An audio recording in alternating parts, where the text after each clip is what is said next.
Hi guys, welcome to my first video on No Man's Sky. It's the first video in a series I hope to do to sort of show you around the game, show you what to do and how to do things in your first sort of 12 hours of gameplay. Now, as most of you probably know, No Man's Sky is huge. There's millions and millions of planets for you to explore, and just looking at the galaxy map now in game, each one of these lights is a solar system with planets at each solar system for you to explore. So there's 5, 6, potentially even more planets and moons for you to explore at each one of these lights, with the ultimate aim to get to that bright light there in the middle, which is the centre of the galaxy.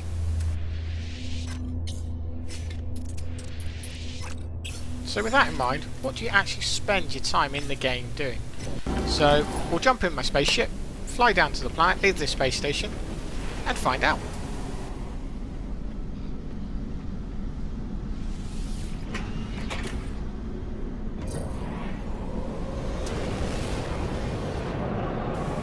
Once you're outside the space station, it's quite easy to get to and from the space station and the planets. You just nose the ship down at the planet or up at your space station, hold spacebar on your keyboard, and that activates your pulse engine, and you can seamlessly transition between the planet and space station and vice versa, which is really good for your trading when you've collected a load of resources. When you reach the planet's surface, I recommend you fly around, have a look at the planet, see if it's something you want to explore or not, and then look out for buildings or smoke from damaged pods and try and set your spaceship down near one of these. So one of the key elements in the game is mining or gathering resources, like with a lot of games these days. On No Man's Sky there's a lot of resources you can gather, minerals, plant-based substances. Here I'm gathering gold, plutonium. Plutonium powers most things in the game. Iron, and you need all these ingredients for crafting and upgrading weapons and stuff like that. So it is a core fundamental of the game. The other thing you can do with all the resources that you gather is you can sell them at trading posts, whether that's on the planet or at the space stations, to earn yourself more units to upgrade again your equipment, your gun or your spaceship. Another key activity in the game is discovering, whether that be discovering a place, like here, discovering this marsh, or discovering rock formations, plant life and animals. Just about everything in the game is scannable. Now it's a good idea to scan everything, one, to see what's around you and see what's on the planet, and two, because you can earn units again to spend and upgrade your equipment. So once you've scanned it, you can go into your options menu and then upload the animals and the plants and everything that you've scanned to earn yourself more units to upgrade your inventory in the future. Now if you spend enough time on a planet and you find all the animals or every species of animals on that planet and you upload them, you get a hefty bonus of 250,000 units or thereabouts. So it's really worth taking the time to explore the planet and scan all the animals and planets you come across. Other things you can do in the game, when you land at sites like this one, is go inside and collect information on the languages of the aliens, so you can become more fluent in the alien languages. So here I'm engaging with an encyclopedia and I learned the word entity. And also in these pods and buildings you can find recipes to upgrade your weapons. So here I find a recipe for rebound grenades. So really worth exploring the buildings as well.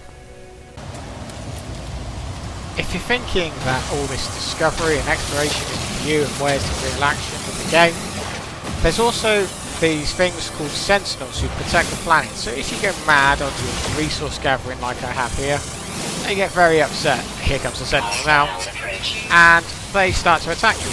So you can run away quite easily, but it's just as much fun to shoot them down, and if you shoot them down, you can get resources from the dead Sentinels.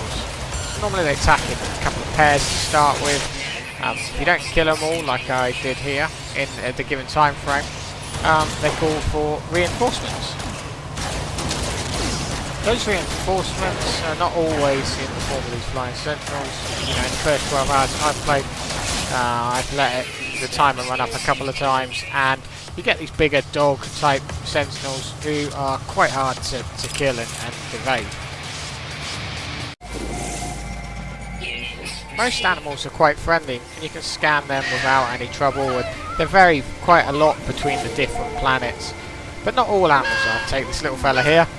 He looks like he's being quite friendly and curious with me, and he just starts attacking me for no reason. And it did quite a lot of damage. He's taken a good third of my shield down there in one hit. So I get a cheeky little scan in on him, just claim some more points in the future. And as you can see from the little red icon on the screen, this guy's still following me around and he attacks me again. So at this point, it's time to finish him off and protect myself.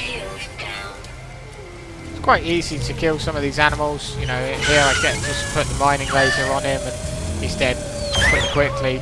Bigger animals take more effort though to bring down, so bear that in mind. The game is really beautiful as well, you know. I love the colours and the artistry that's gone into the game, and all the different animals are so varied on different planets, the plant life, and they're just really good fun to look around and explore and see what you can find.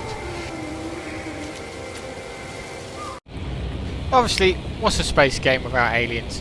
In this game, so far I've only come across one species called the Korvax. Again, you can interact with these. They ask you questions that you need to answer, and you've got to learn their language as well. So here I have a choice based on this question of choosing a red violent option or green peaceful option, and depending on what I choose you get different rewards. So here I choose the green peaceful option and I get a reward for my exosuit.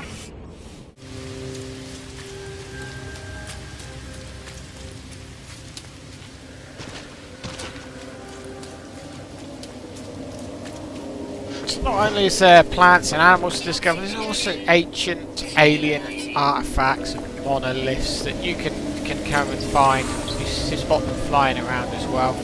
These are good to explore because again you get rewards at these monoliths, and you can learn quite often learn a lot of the language for the alien species here as well, which will help you when you interact with the aliens.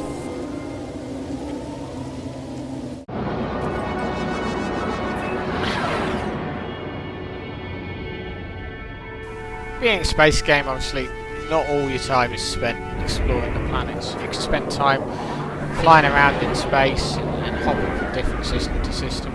There's also MPC ships, like this one here, which you can sneak up on and attack. Now the freighters carry cargo pods, which you can blow off the ship, and you collect the resources from those pods.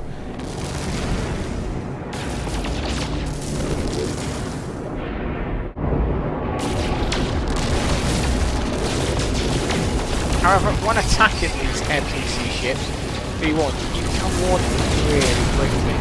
And my experience with the starter ship that I have is you're seriously outgunned compared to the MPC Sentinel ships that come in and attack you once you start to attack the freighters and the larger ships. You can see here in the space battle, they seem to completely outmaneuver me and outgun me, and eventually they end up killing me.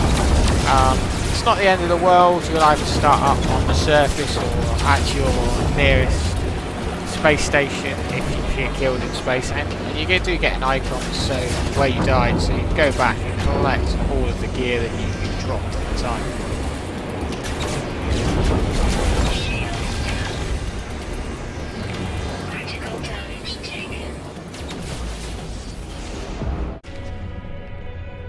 So guys, I've done my best here to try and explain the game to you in under 10 minutes, the best I can, and from my experience, sort of the first 12 hours.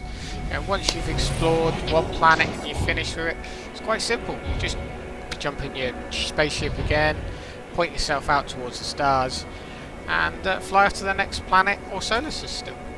I hope you enjoyed the video, and I hope you find it some use, and if you're interested in buying the game, it might convince you to check it out. It really is a good game. It's just really strangely addictive as well. If you enjoyed the video, please like it and maybe subscribe. It makes a massive difference. And I'll see you next time.